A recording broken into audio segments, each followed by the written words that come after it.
Assalamualaikum warahmatullahi wabarakatuh. Kita lanjutkan lagi belajar kalkulus 2 kita. Hari ini kita akan membahas tentang subbab 4.5 teorema nilai rata-rata untuk integral. Jadi ini adalah subbab terakhir di bab 4 ini yang akan kita pelajari. Sebenarnya masih ada beberapa bab lain di bab 4 ini, cuman di skip. Subbab yang di skip adalah bab integral numerik. Kenapa di skip? Karena nanti di semester 5 akan diberikan mata kuliah khusus metode numerik yang akan membahas secara mendalam, salah satunya juga tentang integral numerik. Di teorema nilai rata-rata ini, misalkan saya punya n data, ini kok kecil begini ya, stripnya ini harusnya panjang ini.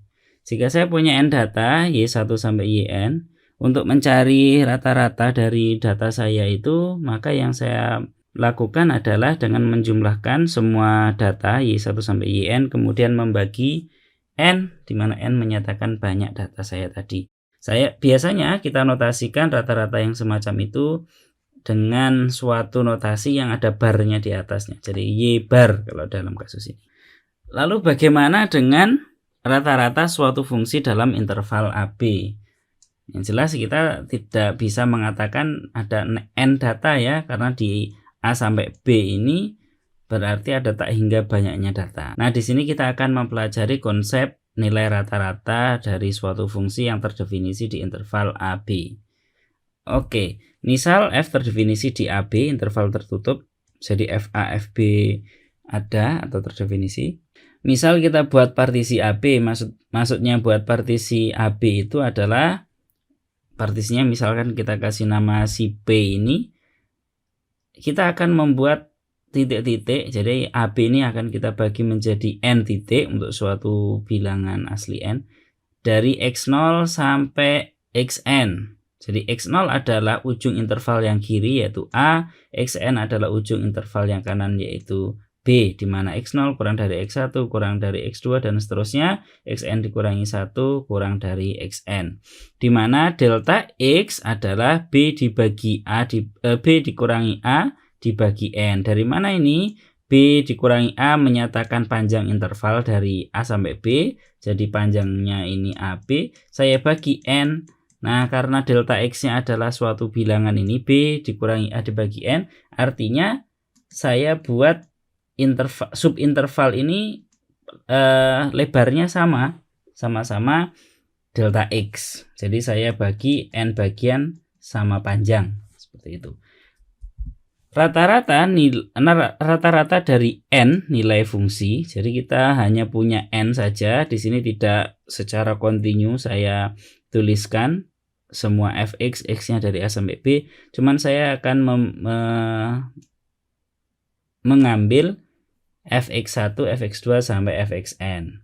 Sehingga nilai rata-ratanya adalah seperti ini, mirip dengan yang di atas ini. Atau kalau kita ringkas, notasinya adalah 1/n sigma dari 1 sampai n fxi. Nah, ini isi i-nya ini dari 1 sampai n. Kita tuliskan 1/n ini menjadi ini b dikurangi a per n dikali 1/b dikurangi a. Ini mau masuk di dalam sigma atau di luar sigma sama saja, karena dia suatu konstanta ya, 1/n itu. Jadi dia tidak berjalan, dia tidak punya indeks i. Sehingga kenapa alasannya kita taruh ini di sini? Biar kita melibatkan delta x, yaitu si b dikurangi a dibagi n ini. Kemudian 1 dibagi b dikurangi a bisa ditaruh di luar menurut sifat linear dari sigma. Nah, sehingga kita peroleh hasil akhir ini. Untuk n-nya mendekati tak hingga, untuk norm P, yaitu lebarnya partisi itu menuju ke 0, maka kita punya atau kita mengkonversi notasi sigma ini menjadi notasi integral. Integral dari A sampai B fx dx. Ini adalah nilai rata-rata fungsi dari A sampai B, asal fungsi tersebut terdefinisi di interval tertutup AB. Definisi nilai rata-rata suatu fungsi. Misal f terintegralkan di interval AB, maka nilai rata-rata dari F DAB didefinisikannya adalah ini. Ini yang tadi kita singgung. Contoh yang pertama, biar lebih mantap kita kerjakan contoh. Tentukan nilai rata-rata dari fungsi yang didefinisikan oleh fx sama dengan x dikali sin x kuadrat di interval 0 sampai akar pi. Jadi 0 itu di sana, akar pi itu di situ. Sedangkan yang ini adalah fungsi x dikali sin x kuadrat seperti yang diminta oleh contoh 1. Nilai rata-ratanya adalah, ya kita tinggal masukkan nilainya tadi ya, tinggal masukkan AB-nya, nilai fx-nya, batas atas, batas bawahnya, kita hitung jadi deh gitu ya. Ini tadi adalah 1/B dikurangi A-nya tadi, B-nya adalah ini, A-nya adalah 0, batas atas, batas bawah yang A-nya. Kemudian integral dari A sampai B, ini adalah fungsinya dx. Sehingga kita tuliskan, kita di sini lebih gampangnya kita misalkan. Sebenarnya kalau kalian sudah lihai bisa langsung ya, bisa langsung ke langkah selanjutnya. Cuman untuk kehati-hatian, siapa tahu ada yang belum paham, kita misalkan U adalah x kuadrat, maka DU adalah 2x dx. Nah, bagaimana, kenapa memisalkan U-nya x kuadrat? Kenapa enggak x? Kenapa enggak sin x kuadrat? Kalau misalkan belum bisa langsung tek gitu ya, ya enggak apa-apa, coba-coba. Cuman kalau mengambilnya selain x kuadrat nanti masa depan agak suram. Jadi ya begitu nanti sudah masa depan kelihatan suram, gantilah U-nya jadi siapa. Yang lebih baik di sini adalah U-nya adalah x kuadrat, sehingga kita peroleh DU-nya 2x dx. Saat x-nya 0, U-nya 0. Ini kita menggunakan metode substitusi itu ya. Jadi batas atas batas bawahnya langsung kita ganti saat nanti ininya menjadi variabelnya jadi U gitu. Saat x-nya 0, U-nya adalah 0. Saat x-nya akar pi, U-nya adalah pi. Akar pi dikuadratkan. Sehingga bisa kita tulis ulang integral kita ini menjadi terhadap U, du. Saya harap ini mudah ya. Tidak perlu saya jelaskan terlalu panjang lebar. Setengahnya bisa ke sini karena ke sini maksud saya. Jadinya di sini karena dia adalah konstanta saja. Integral dari sin U atau anti turunan dari sin U adalah min cos U kalau anti turunannya terhadap U. Nah, di sini yang langsung kita ganti. Yang semula 0 sampai ini harusnya akar pi. Yang seharusnya 0 sampai akar pi saya ganti menjadi 0 sampai pi karena sekarang sudah variabelnya sudah nggak lagi x tetapi U. Dan kita peroleh nilai yang diharapkan, nilai rata-rata dari fungsi yang didefinisikan oleh soal 1 ini adalah 1/akar pi. Contoh 2. Misal suhu, orang yang pinter sekali, bukan suhu yang itu ya. Suhu di sini adalah suatu besaran ya, panas atau dinginnya sesuatu. Misal suhu dalam derajat Fahrenheit dari sepotong besi sepanjang 2 kaki, jadi masih pakai Fahrenheit, masih pakai kaki, mengikuti yang ada di buku daripada repot-repot mengkonversi. Ya, kita terima apa adanya. Selain karena memang kita terbiasa untuk menyelesaikan soal apapun satuannya, mau satuannya metrik, mau satuannya imperial, ya tetap bisa.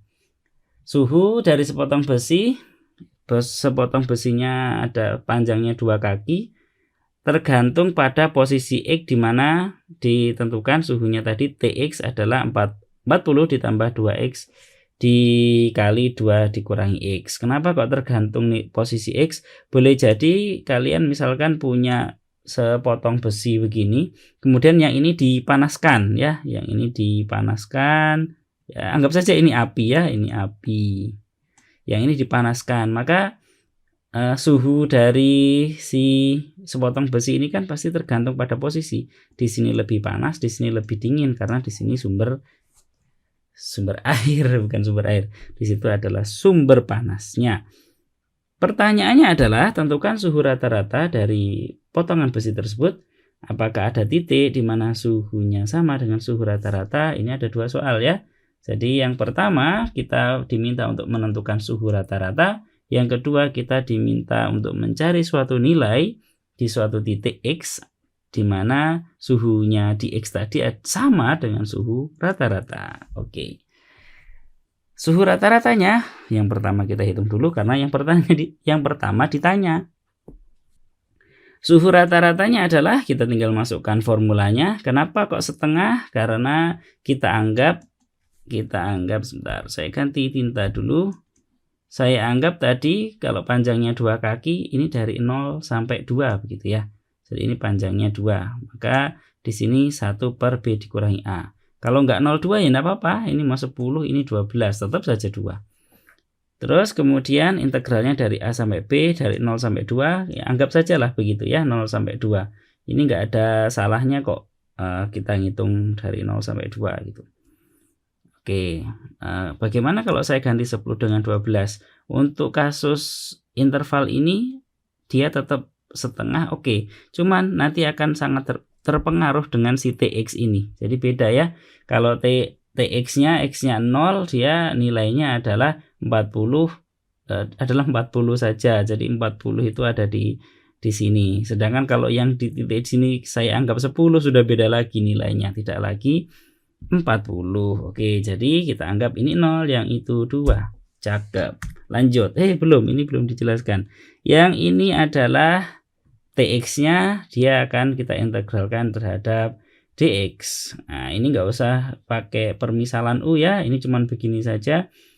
Ini langsung saja, nggak usah, karena menurut sifat linearnya ini integralnya ini ditambah integralnya itu dikurangi integralnya itu, nggak usah begitu. Langsung saja diarahkan ke sini, sederhana saja kok. Jadi 20x ditambah 10x kuadrat, 10 dari mana? Dari 20 dibagi 2. Dikurangi 10 per 3 x pangkat 3. Nanti akan kita substitusikan untuk x-nya sama dengan 2. Kemudian kita kurangkan untuk ini waktu x-nya disubstitusikan 0. Hasilnya adalah 160 dibagi 3. Jadi sebenarnya ini dikurangi 0 ditambah 0 dikurangi 0 begitu ya. Karena saat masing-masing X-nya kita ganti dengan 0. Nilainya adalah 160 per 3. Satuannya adalah derajat Fahrenheit. Nah, harus ada itu. Selesai? Belum, masih ada satu lagi pertanyaan. Adakah titik di mana suhunya sama dengan suhu rata-rata? Gimana cara mencarinya? Cara mencarinya adalah ya kita cari suatu nilai X sedemikian sehingga suhunya yaitu si TX ini sama dengan suhu rata-rata. Tadi sudah dihitung suhu rata-ratanya adalah 160 dibagi 3. Jadi kita cari X sedemikian sehingga TX sama dengan 160 dibagi 3. Atau kita tulis ini. Nah, itu kan cuman persamaan kuadratik saja ya. Nanti bisa gampang nyarinya. Ketemu nilainya adalah 1/3 dikali 3 plus minus akar 3.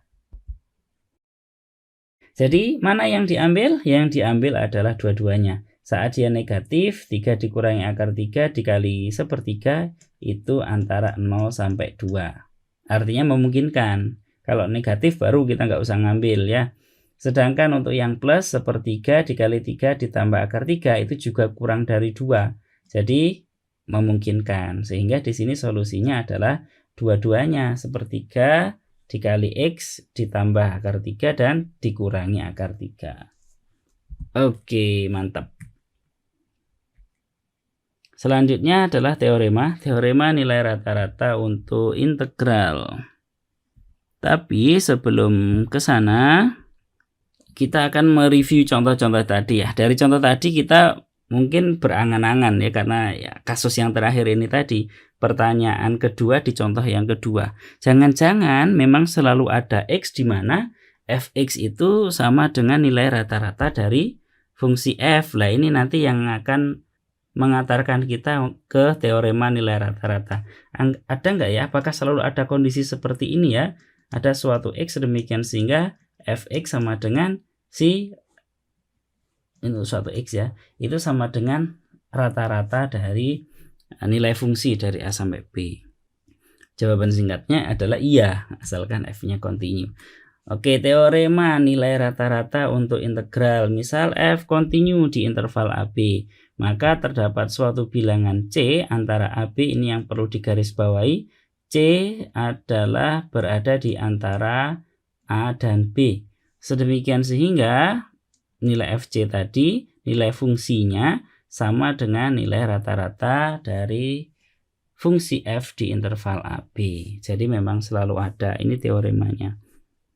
Oke, perlu kita buktikan? Nggak apa-apa.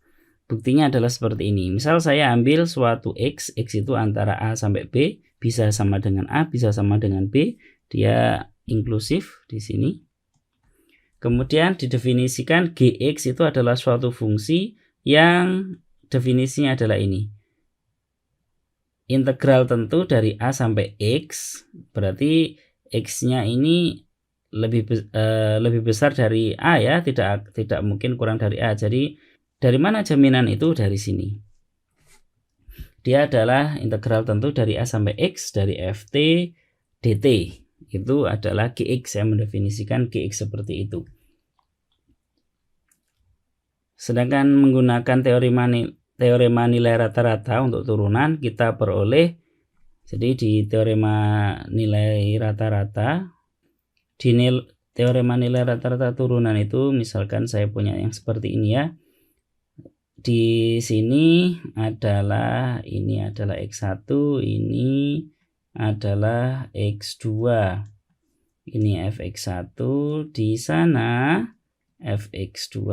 Maka kalau ini kita tarik garis lurus begini ya. Iya, anggap saja lurus ya. Anggap saja lurus. Enggak sih, Pak. Ini kalau misalkan suatu garis lurus, maka akan ada suatu nilai C, kurang lebih mungkin di sini C-nya, sedemikian sehingga garis singgungnya kurva ini di titik C, C,FC adalah sama. Loh, kemiringannya sama. Jadi turunan pertama sama dengan ya si fx2 dikurangi fx1 dibagi x2 dikurangi x1 ini. Atau kalau kita konteksnya adalah si gx, kemudian di sini a, di sini b, maka dari teorema nilai rata-rata untuk turunan ada c di AB, sedemikian sehingga g aksen c, turunan pertama dari g di titik C itu sama dengan GB dikurangi GA dibagi dengan B min A. Ini bisa kita pandang sebagai kemiringan dari garis singgung di C. Oke, seperti ini tadi. Mantap. Lanjut. Karena GA itu adalah ini, dari mana ini? Dari definisi. Kalau GX adalah begini, maka GA adalah ya ini saya tulis A. Kalau ini diganti B, maka ini ya diganti B, seperti itu. Sehingga GA adalah 0. Kenapa? Karena integral dari A sampai A. Ini menurut teorema yang kemarin sudah dibahas. Sedangkan GB adalah ini. Nah, kita tulis saja. Berarti ini diganti dengan B, seperti itu. Dan di sini G aksen C adalah FC. Kenapa kok begitu? Karena menurut teorema fundamental kalkulus 1, ini kalau kita turunkan terhadap X, maka ini hasilnya adalah Fx, sehingga G aksen C ya sama dengan Fc dong, seperti itu. Maka kita peroleh G aksen C sama dengan Fc, Fc-nya adalah ini tadi. Tuh, sudah ketemu toh? Sudah ketemu. Yang diminta yaitu si Fc adalah itu. Jadi ada C yang memenuhi itu. Ini adalah gambarannya. Teorema nilai rata-rata untuk integral ini biasanya dipandang caranya gini. Jika F terintegralkan, ini misalkan si F, ini dari A sampai B, interval tertutup. Jika F itu terintegralkan di AB, maka ada C, kebetulan di sini C-nya. Ada C sedemikian sehingga, C-nya tadi di antara AB ya. Sedemikian sehingga integral dari A sampai B dari si F T atau Fx ya, kita atau ft, t mau x, enggak apa-apa, sama aja. Itu sama dengan b dikurangi a dikali dengan si fc. B dikurangi A siapa? Lebar dari persegi panjang ini, sedangkan yang FC-nya adalah tingginya ini. Nilai rata-rata fungsinya adalah si FC ya, nilai rata-ratanya. Hanya saja kalau kita integralkan, kalau kita ambil luasnya ini, ya ini akan sama dengan nilai integralnya. Jadi yang ini berasal dari mana? Berasal dari tadi yang sudah dituliskan, seper B dikurangi A dikali integral B F T dt ini. Yang ini sama dengan si FC tadi yang teorema sebelumnya.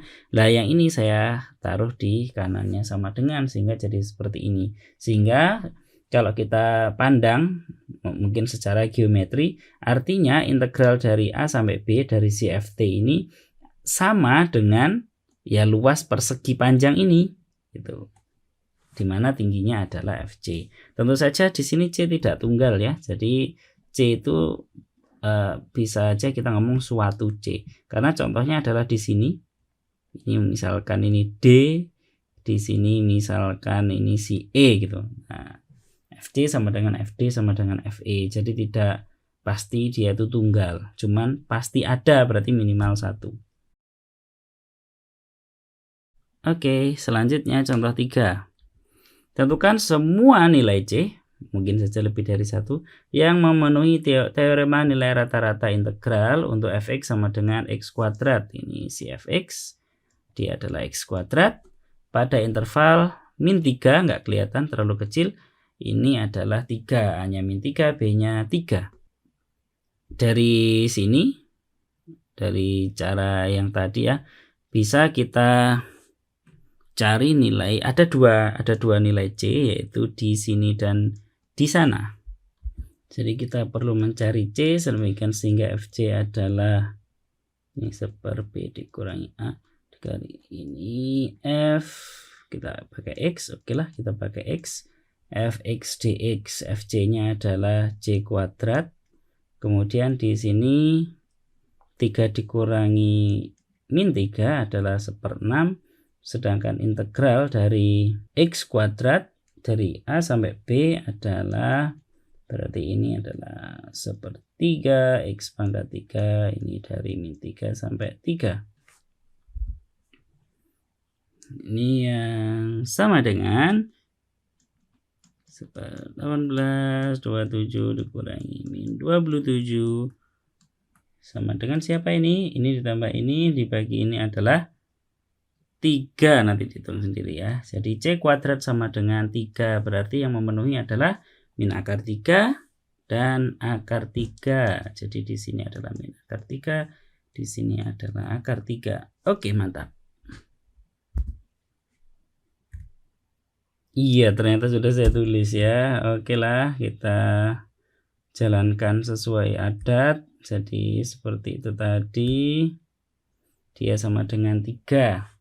Artinya ini adalah C kuadrat CFC ya. Maka kita peroleh C-nya plus minus akar 3. Contoh lagi biar lebih mantap. Contoh 3, tentukan semua nilai C yang memenuhi teorema nilai rata-rata integral, di mana F-nya adalah ini. Grafiknya adalah seperti ini. Di interval dari 0 sampai 2. Oke, caranya mengerjakan. Misal U adalah X ditambah 1. Kenapa saya misalkan? Karena biar masa depan cerah ya. Nanti coba kira-kira nggak kamu misalkan, kira-kira hasilnya akan seperti apa. Kalau X-nya 0, maka U-nya adalah 1. Jika U-nya adalah X ditambah 1 yang didefinisikan di sini. Dan X2 adalah U-nya, jika X-nya 2, U-nya 3. Dari mana itu? Saya mau menggantikan ini loh. 0 ini akan saya gantikan 1, 2 ini akan saya gantikan 3. Saat ini saya buat U bukan X. Oke, jadi kelihatan ya kenapa kok saya misalkan. Karena saya perlu menghitung integral tentu ini. Saya ubah menjadi U. Oke. ini nggak perlu dijelaskan terlalu panjang lebar karena ini sudah porsinya pertemuan yang sebelumnya. Sehingga kita peroleh dia adalah sepertiga. Jadi FC sama dengan sepertiga, sehingga kita harus mencari solusi untuk ini. Ketemulah C-nya adalah min 1 ditambah akar 3. Kenapa yang min ini tidak dipakai? Kenapa kita tidak boleh memakai yang ini? Karena ini pasti ikan positif ya. Jadi negatif 1 min 1 dikurangi akar 3 pasti negatif. Sedangkan di sini tadi A-nya adalah 0, B-nya adalah 2. Jadi negatif tidak termasuk interval AB.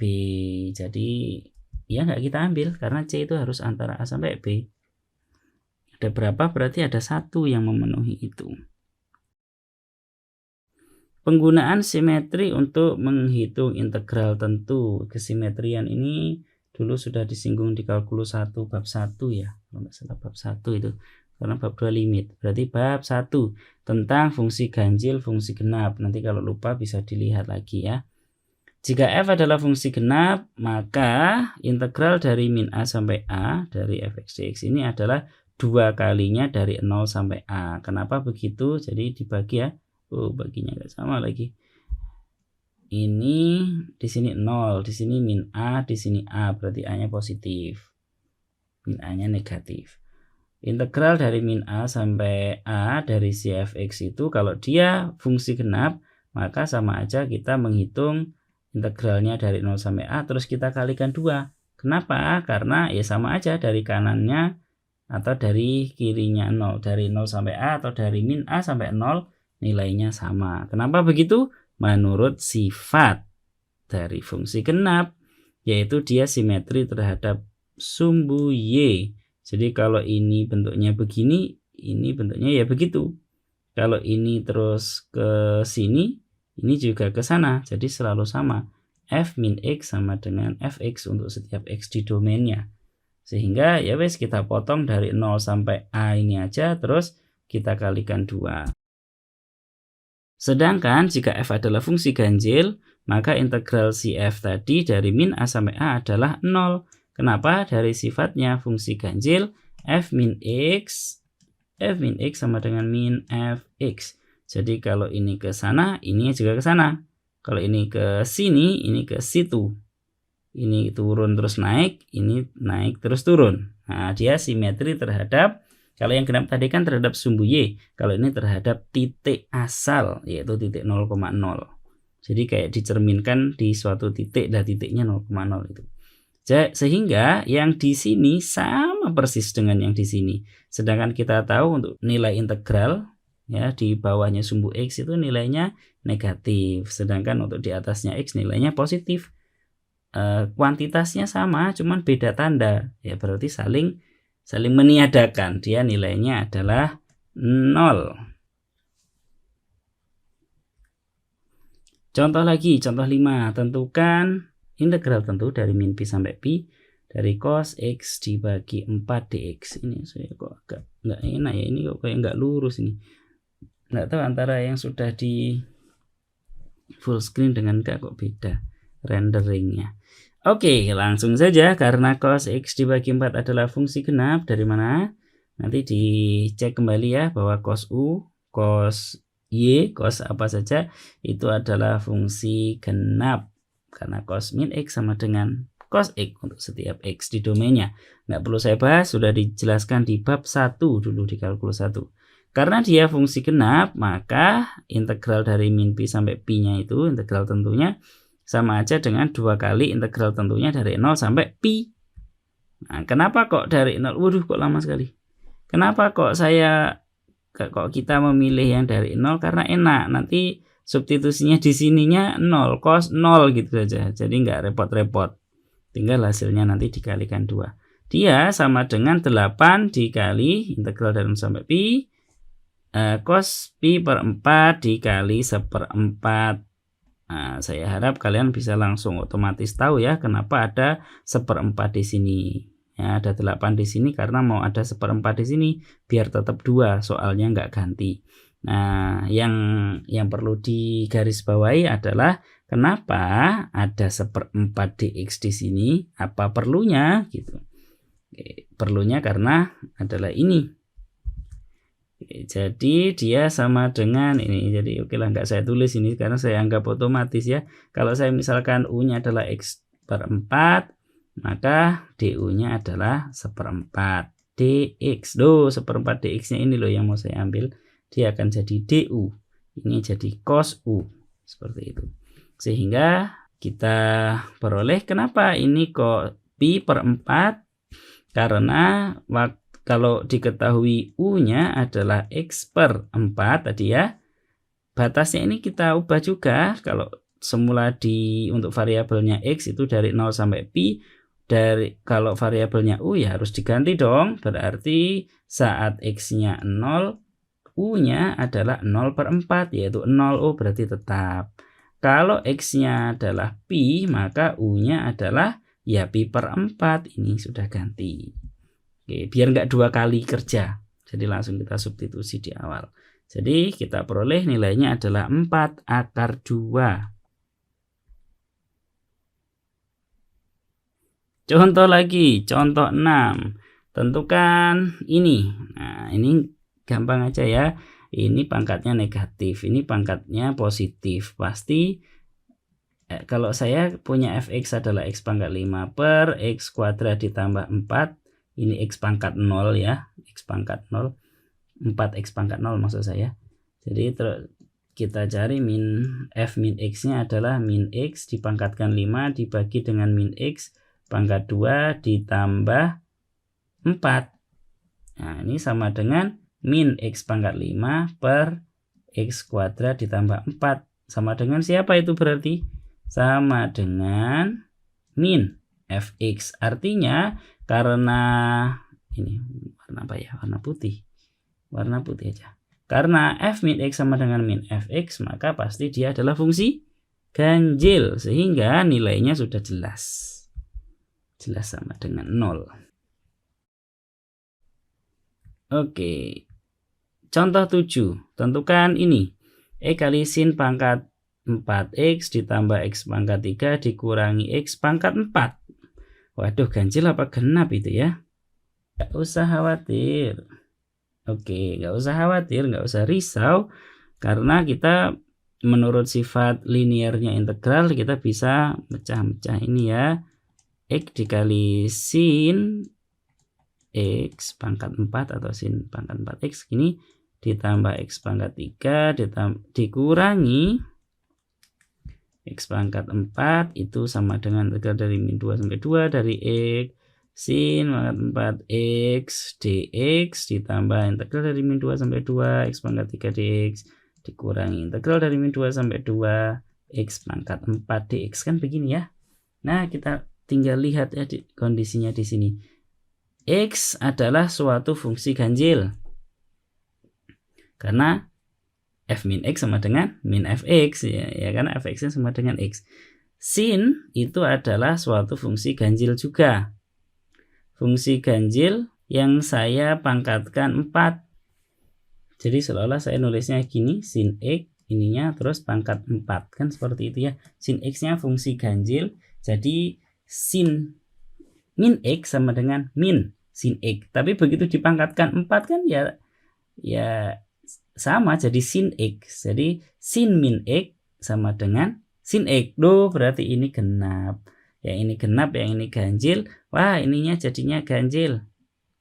x⁵ karena f min x sama dengan min fx. Untuk fx-nya adalah x⁵ ini, maka dia pasti ganjil juga. Nanti silahkan dicek. Sedangkan x⁵ harusnya kalian tahu ini adalah fungsi genap. Jadi bisa kita simpulkan yang dua ini ganjil, yang satunya genap. Yang ini berarti nilainya adalah 0, yang ini nilainya adalah 0, yang ini nilainya adalah 2 kalinya dari 0 sampai 2 x⁵ 4 dx. Jadi nilainya adalah 0 ditambah 0 dikurangi 2 dari 0 sampai 2 x⁵ 4 dx. Ini harus diingat, biasanya lemahnya ada di sini, nggak tahu kalau di sini negatif sehingga kayak langsung 2 kali gitu ya, ininya dianggap positif. Ini adalah sama dengan langsung saja min 2 X pangkat 5 per 5 dikali dengan kok dikali, yang ininya batasnya adalah dari 0 sampai 2 sama dengan, ini saya sudah ngitung ya, 64/5. Harusnya nanti kalian dapat 64/5. Jadi jawabannya untuk soal ini adalah 64/5. Jadi yang dihitung cukup yang min X pangkat 4 itu saja.